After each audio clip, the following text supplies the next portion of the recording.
Hello students, RM की YouTube class में आप सभी का बहुत बहुत स्वागत है। और आप सभी को पता है कि आपका जो टेस्ट, आपको सेक्शन टेस्ट जो है वो पहले ही प्रोवाइड किया जा चुका है। साथ ही साथ आपको सारे चैप्टर्स जो हैं वो आपको प्रोवाइड कर दिए गए हैं। यूपी संकल्प की जो कांस्टेबल बुक है, यूपी पुलिस कांस्टेबल के लिए जो आपको बुक प्रोवाइड की गई है अरविंद की तरफ से, बहुत ही इम्पोर्टेंट और महत्वपूर्ण बुक है आपके एग्जाम्स के लिए। तो उसी में आपको पता है कि सेक्शन टेस्ट भी करवाए जाएंगे, जैसे और इन सेक्शन टेस्ट को वैसे ही अरेंज किया गया है जैसे आपके एग्जाम्स में क्वेश्चन पूछे जाते हैं। अबाउट 37 क्वेश्चन टोटल पूछे जाते हैं आपके हिंदी के। तो यहाँ पर 37 क्वेश्चन का ही हिंदी का आपको ये सेक्शन टेस्ट 2 यहाँ पर मेरे द्वारा सॉल्व करवाया जाएगा। तो चलिए फटाफट से हम स्टार्ट करते हैं अपना ये सेक्शन टेस्ट। सामान्य हिंदी का ये जो टेस्ट है हम पहला कर चुके हैं, और इसमें जो पूछे गए क्वेश्चंस है, जो टॉपिक्स हैं, जो चैप्टर्स हैं, ऑलरेडी आपको करवाए जा चुके हैं। और बुक मैंने पहले भी बोला था कि हर बच्चा ये बुक जो है, जो भी बच्चा देख रहा है उसको ये बुक जो है जरूर परचेज कर लेनी चाहिए थी। अभी तक अगर नहीं की है तो अभी आपके एग्जाम भी होने वाले हैं, तो उससे पहले एक बार आप बुक जरूर परचेज कर लीजिएगा। बाकी वीडियोस जो है आपको ऑलरेडी यूट्यूब पर मिल रही हैं। जो बाएं हाथ से, पहला प्रश्न है, जो बाएं हाथ से कार्य करने में माहिर हो, वाक्यांश के लिए एक शब्द बताइए। जो बाएं हाथ से कार्य करने में माहिर होता है, जिसे आप लोग जो भी कहते हो, लेकिन उसके लिए सटीक हिंदी का शब्द क्या प्रयोग होता है, ये बताइए। तो यहाँ पर करेक्ट आंसर क्या होगा? वाम साची, बामी, सब्यसाची या दक्षिणावर्त? तो करेक्ट आंसर आपका होता है डी वाला ऑप्शन, जिसे हम कहते हैं सब्यसाची, जो बाएं हाथ से कार्य करने में माहिर होता है। जो व्याकरण का ज्ञाता होता है, जो व्याकरण का ज्ञाता होता है, उसके लिए हम एक शब्द क्या प्रयोग करते हैं? इसमें बहुत सारे क्वेश्चंस होते हैं, जैसे आपसे पूछा जाता है कौन कौन से, जो बहुत कम जानता हो उसके लिए एक शब्द क्या प्रयोग होगा? तो उसके लिए एक शब्द प्रयोग होता है अल्पज्ञ। जो बहुत सब कुछ जानता हो तो उसके लिए एक शब्द प्रयोग होता है सर्वज्ञ। ठीक है, जो बहुत जानता हो तो उसके लिए प्रयोग होता है शब्द बहुज्ञ। अब यहाँ पर जो व्याकरण का ज्ञाता हो उसके लिए एक शब्द, तो उसके लिए एक शब्द व्याकरण प्रयोग होता है। क्या? व्याकरण प्रयोग होता है। यहाँ पर ये ध्यान रखिएगा, इसको व्याकरण कहते हैं, न व्याकरण शास्त्री कहते हैं, न व्याकरणिक कहते हैं, न व्याकरण ज्ञाता। करेक्ट आंसर होता है व्याकरण कहते हैं व्याकरण के ज्ञाता को।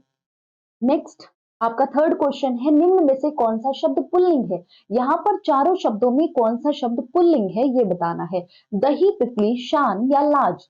बताइए। तो आपको कई बार इस क्वेश्चन का सामना करना पड़ा है कि दही के बारे में, क्योंकि लोग अक्सर बोलचाल में भी दही को स्त्रीलिंग के रूप में प्रयोग कर लेते हैं कि दही खट्टी है, मैं दही नहीं खाती। ठीक है, मैं दही मुझे दही जो है अच्छी नहीं लगती, ऐसे करके वाक्य प्रयोग करते हैं, जिससे उसका रूप जो स्त्रीलिंग में आ जाता है।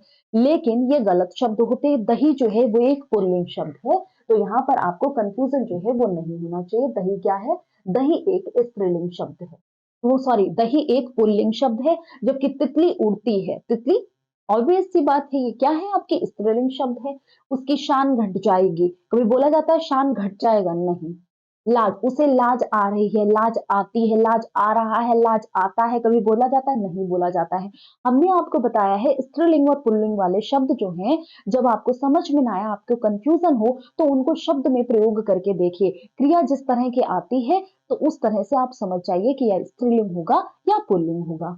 निम्न में से कौन सा सदा बहुवचन होता है? अब आपको पता है कि कुछ शब्द आपके एक वचन होते हैं, कुछ शब्द बहुवचन होते हैं, और कुछ शब्द ऐसे होते हैं जो हमेशा एक वचन में ही प्रयोग किए जाते हैं, और वहीं कुछ शब्द ऐसे होते हैं जो हमेशा बहुवचन में ही प्रयोग किए जाते हैं।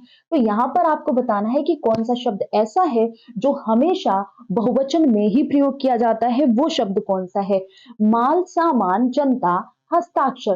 तो याद रखिएगा, हस्ताक्षर शब्द जो है, आंसू शब्द जो है, प्राण शब्द जो है, दर्शन जो शब्द है, ये कुछ ऐसे शब्द हैं जो हमेशा बहुवचन में ही प्रयोग किए जाते हैं। तो यहाँ पर हस्ताक्षर जब लिखा है तो आपको कंफ्यूज होना ही नहीं है, तुरंत हस्ताक्षर पर टिक करेंगे। मुझे आज कानपुर जाना है वाक्य में रेखांकित अंश में कौन सा कारक है? मुझे आज कानपुर जाना है वाक्य में रेखांकित अंश में कौन सा कारक? अच्छा, मुझे लिखा हुआ है। अब इसमें अगर कारक की बात कर दी जाए कि कारक कौन सा है, तो आप कारक क्या बताएंगे? बताइए, इसमें कारक छिपा हुआ है, तो यहाँ पर हम ऐसे प्रयोग करेंगे, मुझे जाना है कानपुर, तो हम इसे ऐसे भी प्रयोग लिख सकते हैं कि मुझको। तो यहाँ पर कौन सा कारक छुपा होगा? कौन सा कारक छिपा होगा? बताइए। कर्ता, कर्म, संबंध या करण को यहाँ पर छिपा हुआ है। अब को किसका विभक्त चिन्ह है, ये आप बता दीजिए। को किसका विभक्त चिन्ह है, ये आप बता दीजिए। जल्दी से यहाँ पर करेक्ट आंसर आपको बताना है। तो आपको पता है मुझे या मुझको, मुझे किस प्रकार का है, तो ये कारक चिन्ह करता है ना मेन। तो यहाँ पर आपका क्या हो जाएगा? मुझे कहाँ जाना है? कानपुर जाना है। मेन क्या है? कर्ता, जो कर रहा है। तो यहाँ पर आपका ए ऑप्शन करेक्ट है। ठीक है, ए ऑप्शन आपका करेक्ट है। निम्न में से हेतु हेतुमत भविष्यत काल का वाक्य कौन सा है? भविष्य काल का आपको प्रकार पूछा गया है। हेतु हेतुमत किस प्रकार का? आपका कौन सा वाक्य ऐसा है जो हेतु हेतुमत भविष्यत काल है? सीता गई होगी, रवि खेलता है, पुस्तक मिले तो मैं पढ़ूं, राघव चला गया। अब हेतु हेतुमत मतलब ऐसा हो तो मैं ऐसा करूं। तो यहाँ पर कौन सा वाक्य आपको ऐसा दिखा है जो आपको इस तरह का अर्थ दे रहा है? तो आपको सी वाला ऑप्शन दिखेगा, क्योंकि ये कैसा प्रयोग हुआ है कि पुस्तक अगर मिलेगी तो मैं पढ़ूंगा, मतलब ऐसा काम हो जैसे बारिश हो तो मैं नहाऊं। तो यहाँ पर ये क्या है? बारिश हो तो धान बोऊं। तो यहाँ पर किसी पर डिपेंड हो जाना, ठीक है, कि ऐसा होगा तब ऐसा कार्य होगा, तब यहाँ पर ये क्या हो जाता है? ये हेतु हेतुमत भविष्यत काल के वाक्य होते हैं, ध्यान रखिएगा। इत्यादि का सही संधि विच्छेद कौन सा है? इत्यादि का सही संधि विच्छेद क्या होगा? बताइए। इत्यादि का सही संधि विच्छेद क्या होगा? तो करके देख लेते हैं। इत्यादि, तो यहां पर अगर आपसे इत्यादि पूछा गया है तो आपको पता है ये किससे बना है? यहाँ पर डी ऑप्शन करेक्ट है। कैसे? क्योंकि हमने यहां पर ले लिया क्या? हमने यहां से ले लिया ई और हमने यहां से ले लिया आ। तो बन क्या गया? बन गया हमारा या। और इससे पहले जब यहां पर हमने ले लिया या, ई यहां पर ले लिया, तो आधा वर्ण हमने आपको बताया है, अगर या बने, वा बने, रा बने, प्लस इसके पहले क्या हो? आधा वर्ण हो, तो क्या होगा? तो ये यण संधि है। कौन सी संधि है? यण संधि है, ध्यान रखिएगा। ठीक है, ये कौन सी संधि है? यण संधि है, ये भी ध्यान रखिएगा। निम्न में से द्विगु समास का उदाहरण क्या है? द्विगु समास हमने आपको बताया है, जहां पर प्रथम पद संख्यावाचक है वो द्विगु समास होता है। चिड़ी मार, मुंह तोड़, दशानन, चौपाया। अब दशानन जो है वो आपको इसमें आप कहेंगे इसमें भी तो पहला पद जो है वो संख्यावाचक है, लेकिन दशानन को हम द्विगु समास में ना रख के किस में रखते हैं? इसको रखते हैं बहुब्रीहि समास में, क्योंकि इसका ना दशानन का अर्थ निकल कर आता है रावण। 10 हो आनंद जिसके, अर्थात रावण के लिए प्रयोग किया गया है। और जहां पर दोनों पद प्रधान ना होकर कोई तीसरा पद, तृतीय पद प्रधान होता है, वहां पर आपका बहुब्रीहि समास होता है। ठीक है, और यहां पर क्या होगा? चौपाया। चौपाया क्या होगा? चौपाया में आपके पहला पद संख्यावाचक है, 4 पैरों वाला चौपाया। तो ये आपका करेक्ट है द्विगु समास का उदाहरण। निम्नलिखित में से तत्सम शब्द कौन सा है? ये बताना है आपको कि तत्सम शब्द कौन सा है। तत्सम शब्द आपको मैंने बताया है, संस्कृत के शब्दों को तत्सम शब्द कहा जाता है। अब चारों ऑप्शंस में से कौन सा शब्द ऐसा है जो संस्कृत का है? तृष्णा, हवा, बादल, पानी। तो एक चीज और याद कर लीजिएगा आप लोग, जो ये वाला शा का प्रयोग किया जाता है, ये वाले, इस सा का प्रयोग जो है संस्कृत भाषा में ही किया जाता है। किसमें? संस्कृत भाषा में ही किया जाता है, तो ये तत्सम में ही प्रयोग होता है अधिकतर, ये ध्यान रखिएगा। नेक्स्ट की बात की जाए, नेक्स्ट है हमारा 10th क्वेश्चन। क्या?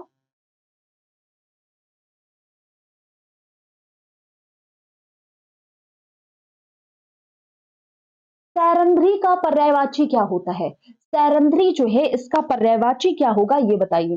करेक्ट ऑप्शन यहाँ पर क्या होगा? विश्व, सहेली, कर या सूर्य। सैरंध्री का पर्यायवाची क्या होगा?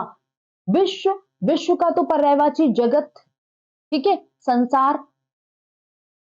कर का हाथ हो सकता है, टैक्स हो सकता है, सूंड हो सकता है। सूर्य का बहुत होते हैं, इसका दिनकर, प्रभाकर, ठीक है, अरुण, ये सब सूर्य के पर्यायवाची। लेकिन सैरंध्री का पर्यायवाची क्या है? सैरंध्री का पर्यायवाची जो है वो सहेली होता है। सैरंध्री का पर्यायवाची क्या है? सहेली, सहेली, सखी, ठीक है। तो ये क्या होगा? बी ऑप्शन यहाँ पर करेक्ट है। निम्न में से तद्भव शब्द है कच्छप, कुष्ठ, गर्जन या ठाकुर, कौन सा तद्भव शब्द है? तद्भव शब्द मतलब जो संस्कृत को बिगाड़ कर बना हो, ऐसे शब्द को आपको कहते हैं तद्भव। कच्छप आपको हमने बताया, कच्छप कछुए का है। कच्छप मतलब होता है क्या? कछुआ। कच्छप तत्सम शब्द है और इसका तद्भव कछुआ होता है। कुष्ठ, ये वाला शा तो संस्कृत में ही प्रयोग होता है, तो ये तो वैसे भी आपका तत्सम शब्द हो गया। गर्जन, गर्जन, तो ये भी क्या हो गया? ये भी आपका तत्सम शब्द है। करेक्ट आंसर क्या है? ठाकुर। ठाकुर क्या है आपका? तद्भव शब्द है। विस्मरण का विलोम क्या होता है? विस्मरण मतलब जो आपको स्मृत ना रहे, जो आप भूल जाए, जिसका आपको स्मरण ना रहे, उसको कहते हैं विस्मरण। अब विस्मरण का विलोम क्या हो जाएगा? तो विस्मरण का आपका विलोम संस्मरण, स्मरण, विस्मरण या अस्मरण। तो यहाँ पर विस्मरण का विलोम स्मरण होता है, ठीक है, याद करना, इसको कहा जाता है स्मरण। नेक्स्ट की बात करें तो विमुख का विलोम शब्द क्या होगा? विमुख का विलोम शब्द क्या होगा? विमुख, सम्मुख, मुख, सन्मुख या इनमें से कोई नहीं, यहां पर आपको बताना है विमुख का विलोम जो है वो क्या होगा। तो आपको पता है विमुख मतलब जो मुख के सामने ना हो, जो मुख के पीछे हो, परोक्ष जिसे हम कह सकते हैं। तो यहां पर आपका करेक्ट आंसर क्या होगा? सम्मुख। जो सामने हो हमारे उसे हम कहते हैं सम्मुख, और जो हमारे सामने ना होकर पीठ पीछे हो उसे कहा जाता है विमुख। तो सम्मुख और विमुख आपस में विलोमार्थी हैं। आपको यहां पर बताना है ठन-ठन गोपाल होना, इसका अर्थ क्या होता है? ठन-ठन गोपाल होना, बेकार होना, मुकर जाना, कंगाल होना, ठन-ठन करना। तो यहां पर करेक्ट आंसर क्या होता है ये बताना है। आपने देखा होगा ठन-ठन गोपाल तब प्रयोग करते हैं जब किसी के पास कोई पैसे वैसे ना बचे, ठीक है, खाली हो जाए एक प्रकार से, तब हम उसके लिए क्या प्रयोग कर देते हैं कि ये इंसान तो पूरी तरह से ठन-ठन गोपाल हो चुका है, मतलब कंगाल हो चुका है। तो यहाँ पर आपका जो 14 का बी ऑप्शन है वो करेक्ट है। ठन-ठन गोपाल होना मतलब होता है कंगाल होना। नेक्स्ट देखिए,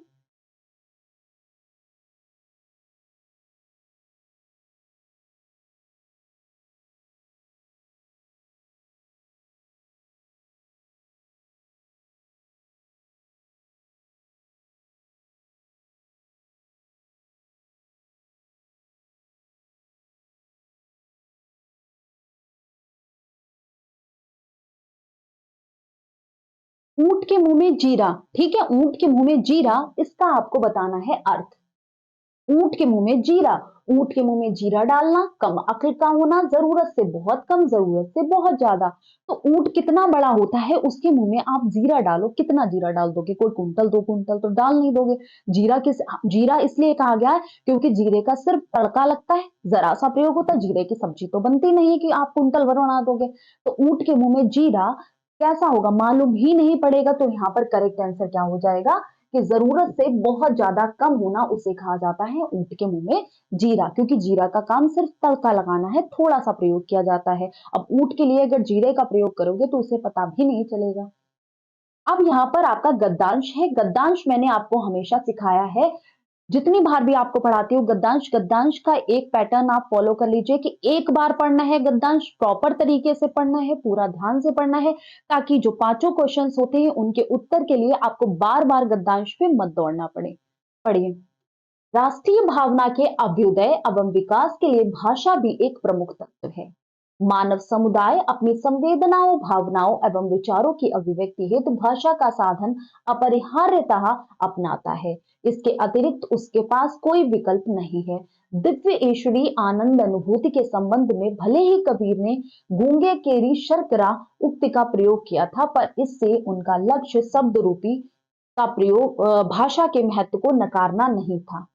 प्रत्युत उन्होंने भाषा को बहता नीर कहकर भाषा की गरिमा प्रतिपादित की थी।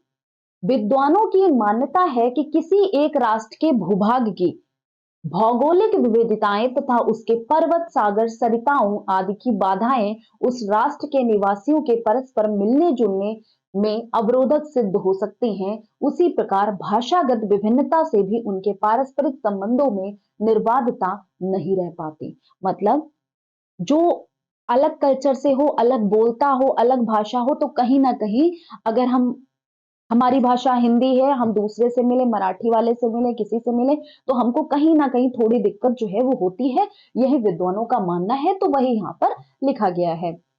आधुनिक विज्ञान के युग में यातायात एवं संचार के साधनों की प्रगति से भौगोलिक बाधाएं अब पहले की तरह बाधित नहीं करती। फिर उन्होंने लिखा है कि यातायात में ऐसे साधन चल गए हैं कि पहले पहाड़, नदियों और इनकी वजह से, सरिताओं की वजह से हम इधर-उधर जल्दी ट्रैवल नहीं कर पाते थे, जल्दी घुल-मिल नहीं पाते थे लोगों से, ठीक है? लेकिन अब यातायात की सुविधा की वजह से भौगोलिक बाधाएं तो कम हो गई हैं। इसी प्रकार यदि राष्ट्र की एक संपर्क भाषा का विकास हो जाए, संपर्क भाषा कोई भी किसी एक भाषा का विकास पूरे राष्ट्र में कर दिया जाए, तो पारस्परिक संबंधों के गतिरोध बहुत सीमा तक समाप्त हो सकते हैं। मानव समुदाय को जीवित, जागृत एवं जीवंत शरीर की संज्ञा दी जा सकती है। उसका अपना एक निश्चित व्यक्तित्व होता है। भाषा अभिव्यक्ति के माध्यम से इस व्यक्तित्व को साकार करती है। उसके अमूर्त मानसिक वैचारिक स्वरूप को मूर्त एवं बिंबात्मक रूप प्रदान करती है। मनुष्यों के विविध समुदाय हैं, उनकी विविध भावनाएं हैं, विचारधाराएं हैं। मनुष्य कई तरह के होते हैं, उनकी विचारधाराएं भी अलग होती हैं, भावनाएं भी अलग होती हैं। तो वही यहाँ पर लिखा गया है, और आदर्श भी अलग होते हैं, उनके लक्ष्य भी अलग होते हैं। उन्हें भाषा ही अभिव्यक्त करने में सक्षम होती है, और जो उनकी अभिव्यक्ति है, जो भावना है, जो संकल्प है, वो उसकी अभिव्यक्ति कैसे करेंगे? दूसरों के सामने उसको प्रकट अपनी भाषा से ही तो करेंगे। साहित्य, शास्त्र, गीत, संगीत आदि में मानव समुदाय अपने आदर्शों, संकल्पनाओं, अवधारणाओं एवं विशिष्टताओं को बांट देता है। पर क्या भाषा के अभाव में काव्य, साहित्य, संगीत आदि का अस्तित्व संभव होगा? वस्तुतः ज्ञान राशि एवं भाव राशि का अपार संचित कोष, जिसे साहित्य का विधान दिया जाता है, शब्द रूपी ही तो है। अतः इस संबंध में वहम की किंचित गुंजाइश नहीं है कि भाषा ही एक ऐसा साधन है जिससे मनुष्य एक दूसरे के निकट आ सकता है, उसमें परस्पर घनिष्ठता स्थापित हो सकती है। यही कारण है कि एक भाषा बोलने और समझने वाले लोग परस्पर एकानुभूति रखते हैं, उनके विचारों में ऐक्य रहता है। अतः राष्ट्रीय भावना के विकास के लिए भाषा तत्व परम आवश्यक है। ये पूरे भाषा के बारे में दिया गया आपका गद्यांश है कि भाषा कितना इंपॉर्टेंट रोल प्ले करती है मानव को, जो मानवीय गुण है और लोगों के मिलने जुलने में, ठीक है, लोगों के परस्पर मिलने जुलने में कितना इंपॉर्टेंट रोल प्ले करती है, इसके बारे में पूरा आपका पैराग्राफ है। अब फटाफट से हम क्वेश्चंस करेंगे। हम बार बार पैराग्राफ की तरफ नहीं दौड़ेंगे, जैसा कि मैं हमेशा बोलती हूँ, इसीलिए पैराग्राफ में मैं प्रॉपर टाइम देती हूँ, ताकि आप एक बार पैराग्राफ बहुत अच्छे से पढ़ लें, आपको बार बार भटकना ना पड़े। नहीं समझ में आएगा तो पैराग्राफ भी देखेंगे, ऐसा कोई कसम नहीं खा लिए हैं कि नहीं ही देखेंगे। उपरोक्त अनुच्छेद का सर्वाधिक उपयुक्त शीर्षक क्या है? जो हमने अभी गद्यांश पढ़ा है, अनुच्छेद पढ़ा है, इसको अगर हमें एक टाइटल देना हो, एक शीर्षक देना हो, तब हम क्या देंगे? व्यक्तित्व, विकास और भाषा, भाषा बहता नीर है, राष्ट्रीयता और भाषा तत्व, साहित्य और भाषा तत्व। आपको बताना है यहाँ पर करेक्ट आंसर क्या हो सकता है। आपने पूरा पैराग्राफ पढ़ा तो आपको उसमें यही समझ में आया होगा कि एक तो राष्ट्रीयता के बारे में दिया है कि राष्ट्रीयता तो हमारे लिए भाई महत्वपूर्ण है ही, और राष्ट्रीयता को बनाए रखने के लिए क्या इंपॉर्टेंट है?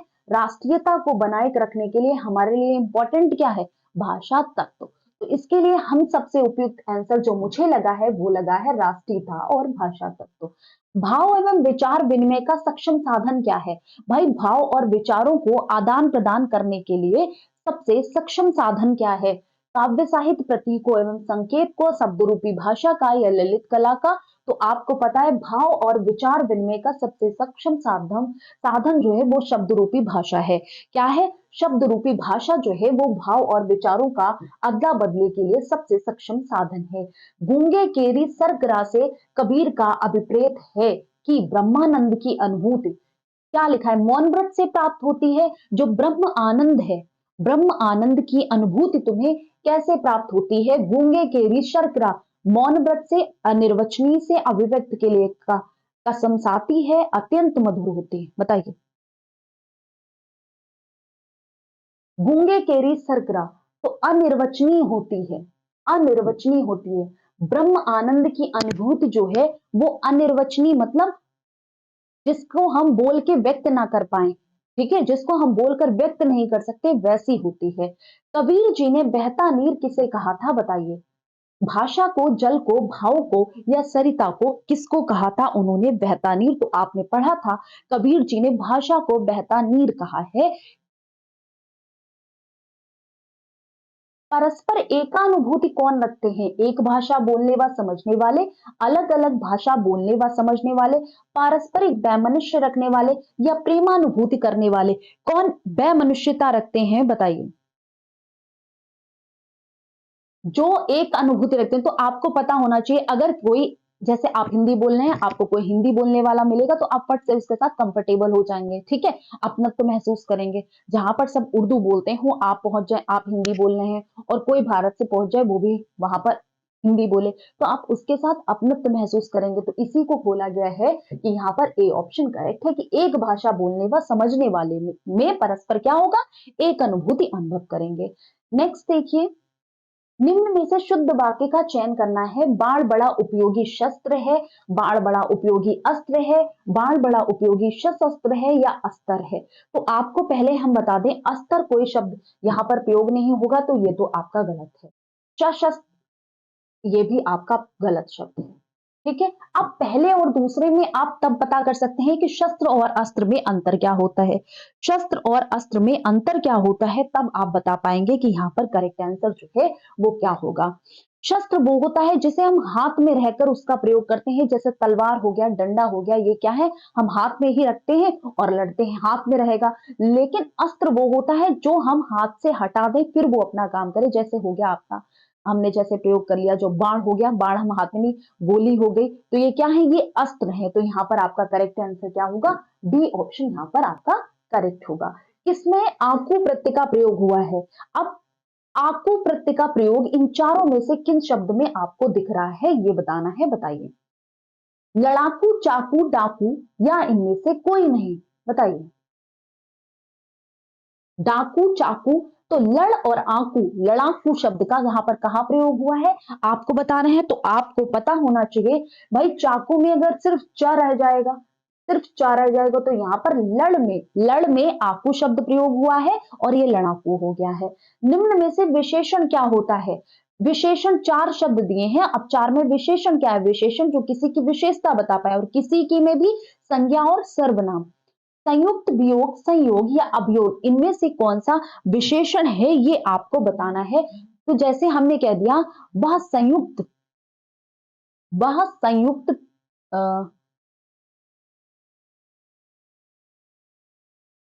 बताइए।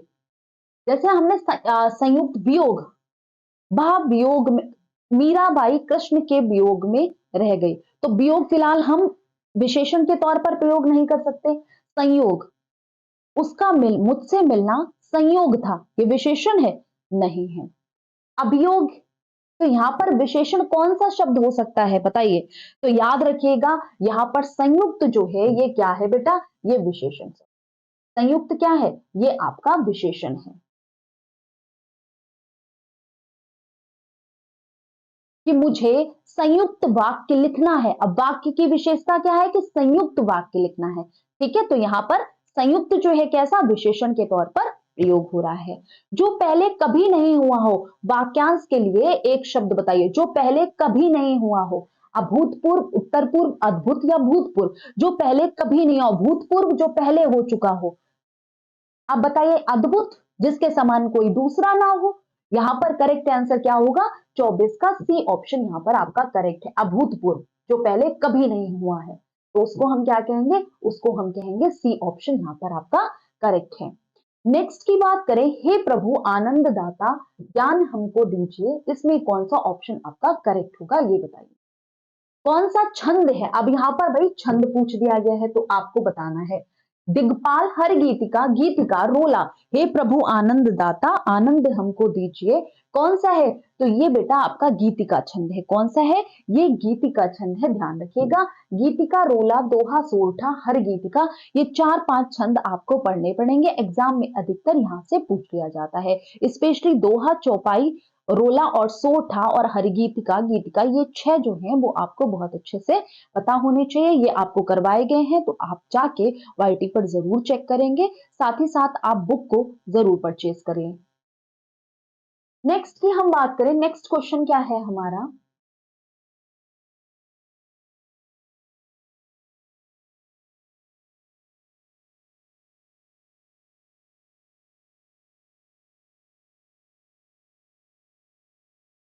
अवस्था और उम्र, निम्नलिखित अनेकार्थी शब्दों का दूसरा अर्थ बताइए। अवस्था और उम्र का अर्थ क्या होगा बताइए? अवस्था और उम्र का हम अर्थ क्या बता सकते हैं? अवस्था मतलब अनेकार्थी शब्द है, तो अवस्था मतलब एक तो उम्र हो गया, दूसरी क्या हो गई? नाजायज, क्षण, स्थिति या यात्री। तो अवस्था का स्थिति भी तो हो सकती है कि उसकी अवस्था अच्छी नहीं है, तो यहाँ पर ए ऑप्शन करेक्ट है। अनल का एक तो आग होता है, एक क्या होता है ये बताइए? एक तो अनल का मतलब आग होता है, और अनल कौन सा अर्थ देता है ये बताना है यहाँ पर। तो करेक्ट आंसर क्या होगा बताइए? तो अनल मीन्स एक तो आग होता है, दूसरा विष्णु को भी क्या कहते हैं? अनल कहा जाता है। विष्णु को भी अनल कहा जाता है। नेक्स्ट देखिए, निस्दिन बरसत नयन हमारे सदा रहत पावस ऋतु हम पे जबते श्याम सिधारे। पद में कौन सा रस है जो आपको यहाँ पर कि निस्दिन बरसत नयन हमारे, हमारे नयन जो है हमेशा बरसते रहते हैं, कि ऐसा लगता है मानो जब हमारे ऊपर वर्षा ऋतु रहती है। ठीक है, कब से? जब से श्याम जो कृष्ण जी हैं हमको छोड़कर जब से गए हैं, तब से हमारे ऊपर वर्षा ऋतु का मौसम रहता है, क्योंकि हमारे जो नयन है उनसे हमेशा अश्रु बहते रहते हैं। तो यहाँ पर किस रस का प्रयोग किया गया है बताइए? करुण रस का, वियोग श्रृंगार का, वीर रस का या अद्भुत रस का? तो आप सबको पता है यहाँ पर आपका वियोग श्रृंगार प्रयोग किया गया है। वियोग श्रृंगार कब प्रयोग किया जाता है? तो वियोग श्रृंगार जब नायक नायिका या प्रेमी प्रेमिका के विरह की दशा दिखाई जाती है, तो वहां पर वियोग श्रृंगार रस होता है। जहां पर मिलन की, तो वहां पर संयोग श्रृंगार रस का प्रयोग होता है। तरन तनुजा तट तमाल तरुबर बौछाय में कौन सा अलंकार है? आपको पढ़ाया है मैंने, जहां पर एक वर्ण की आवृत्ति हो। आवृत्ति मतलब होता है कि बार बार प्रयोग होना। तो जहां पर एक वर्ण बार बार प्रयोग हो, वहां पर कौन सा अलंकार होता है? वहां पर आपका अनुप्रास अलंकार है। यहाँ पर ता वर्ण की आवृत्ति बार बार हुई है, ता वर्ण की आवृत्ति बार बार हुई है, तो यहाँ पर कौन सा अलंकार है? यहाँ पर आपका अनुप्रास अलंकार है। ठीक है। यमक अलंकार किसे कहते हैं? तो यमक अलंकार में एक शब्द दो बार प्रयोग होता है और अर्थ अलग अलग देता है, तो वहां पर यमक अलंकार है। उपमा अलंकार, जहां पर उपमेय की उपमान से तुलना की जाती है, वहां पर उपमा अलंकार है। जहां पर उपमेय का उपमान में भेद रहित आरोप हो, वहां पर रूपक अलंकार है। ये आपको समझाया गया है, आपको समझ आ गया होगा। राजा का भाई आ गया, वाक्य में रेखांकित अंश का कारक क्या है? राजा का भाई, तो यहाँ पर संबंध बताया जा रहा है, तो यहाँ पर कौन सा कारक होगा? यहाँ पर संबंध कारक होगा। विद्वान का स्त्रीलिंग क्या होगा? तो विद्वान का स्त्रीलिंग विदुषी होता है। आप याद रखिएगा, ये कई बार एग्जाम में पूछा हुआ प्रश्न है। मुनि का बहुवचन क्या होता है बताइए? मुनि जो शब्द है, इसका बहुवचन क्या होता है? ध्यान रखिएगा, जैसे ऋषिगण, ठीक है, कवि वृंद, और वैसे ही आपका मुनि के साथ क्या प्रयोग होता है? मुनि के साथ भी मुनि वृंद का प्रयोग किया जाता है। शिक्षक गण, ठीक है, तो ये कुछ शब्द होते हैं, इनको आपको याद रखना पड़ेगा कि इनके बहुवचन कैसे बनते हैं। मुनि का मुनि वृंद होता है। मुनिगण, तो मुनि के साथ गण का प्रयोग नहीं, शिक्षक के साथ गण का प्रयोग होता है, शिक्षक गण। ठीक है। कौन सी अधिकरण कारक की विभक्ति होती है? तो आपको पता है अधिकरण कारक मतलब होता है जो क्रिया करने का आधार बताता है, उसे अधिकरण कारक कहते हैं। जैसे हमने कहा, वह मेज पर बैठा है, ठीक है, वह पानी में तैर रहा है, तो यहाँ पर अधिकरण कारक होता है। तो में और पर दोनों अधिकरण कारक के विभक्त चिन्ह होते हैं। यहाँ पर बी ऑप्शन आपका करेक्ट है। संदिग्ध भूतकाल का वाक्य कौन सा है? श्री राम वन चले गए, ठीक है। दूसरा है राजू घर आ चुका है, तुम वहां गए होगे, रामू चला जाता। यहां पर आपको संदिग्ध क्या बताना है? संदिग्ध भूतकाल बताना है।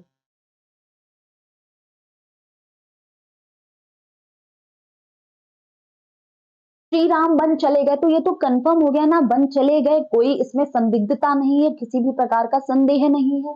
राजू घर आ चुका है, ये भी वाक्य पूरी तरह से फिनिश हो गया कि राजू घर आ चुका है। अगर होता पता नहीं राजू घर आया होगा, तब आपका संदिग्ध होता, यहाँ पर कोई संदिग्ध वाली बात नहीं। रामू चला जाता, यहाँ पर करेक्ट आंसर क्या है, तुम वहां गए होगे, मतलब कि हो सकता है तुम वहां गए होगे, तो ये संदिग्ध भूतकाल है। यहाँ पर आपका सी ऑप्शन करेक्ट है। विसर्ग संधि का उदाहरण कौन सा है? उद्गार, विस्मरण, मनस्ताप, प्रमाण। तो आपको बता दें, विस्मरण का जो संधि विच्छेद करें तो आपका क्या आ जाता है? विसर्ग संधि, विमरण, और हो जाएगा आपका, जब हम इसको संधि करेंगे तो विस्मरण हो जाता है, ये विसर्ग संधि है। ये कौन सी संधि है? ये विसर्ग संधि है, ध्यान रखिएगा। ठीक है। पंकज में कौन सा समास है? जहां पर कोई पद प्रधान ना होकर कोई तीसरा पद प्रधान होता है, वहां पर कौन सा, वहां पर आपका कौन सा समास होता है? बहुब्रीहि समास होता है। अब पंकज मतलब होता है पंक अज, जो कीचड़ में जन्मा हो, अर्थात अर्थ क्या निकल के आता है? कमल। तो यहां पर ना पंक प्रधान है ना अज प्रधान है, प्रधान क्या है? तीसरा पद कमल। तो ये क्या हो गया आपका? करेक्ट आंसर यहां पर हो गया डी, बहुब्रीहि समास। निम्न में महाप्राण वर्ण कौन से हैं? हमने आपको बताया है कि प्रत्येक वर्ग का दूसरा और चौथा वर्ण क्या होते हैं? महाप्राण होते हैं। तो यहां पर कौन सा ऑप्शन आपका करेक्ट होगा? तादा, खाछा, कापा या चाया? बताइए। आप सभी को पता है, का खा दूसरा वर्ण, चा छा दूसरा वर्ण, तो यहां पर आपका ये करेक्ट आंसर। ता आपका पहला वर्ण है, पहला वर्ण है ता वर्ग का, तो ये तो होगा नहीं, क्योंकि पहला वर्ण क्या होता है? अल्प प्राण होता है। का पहला वर्ण आ गया तो ये भी अल्प प्राण है। चा पहला वर्ण आ गया तो ये भी अल्प प्राण है। तो यहां पर सी ऑप्शन देखेंगे तो ये क्या हो जाएगा? करेक्ट आंसर आ जाएगा। ये था आपका सेकंड सेक्शन टेस्ट। बताइएगा कमेंट सेक्शन में कैसा लगा आपको सेकंड सेक्शन टेस्ट। और आप बुक जो है यूपी कांस्टेबल, संकल्प यूपी कांस्टेबल की जो बुक है, आपको बता दें हम, बहुत ज्यादा महत्वपूर्ण है। आप इसको परचेज कर सकते हैं, अपनी तैयारी को जो है वो और बेहतर बना सकते हैं। इसके वीडियोस जो है वो आपको सारे वाईटी पर प्रोवाइड किए गए हैं और सेक्शन टेस्ट भी करवाए जा रहे हैं। Thank you so much, bye bye, all the best.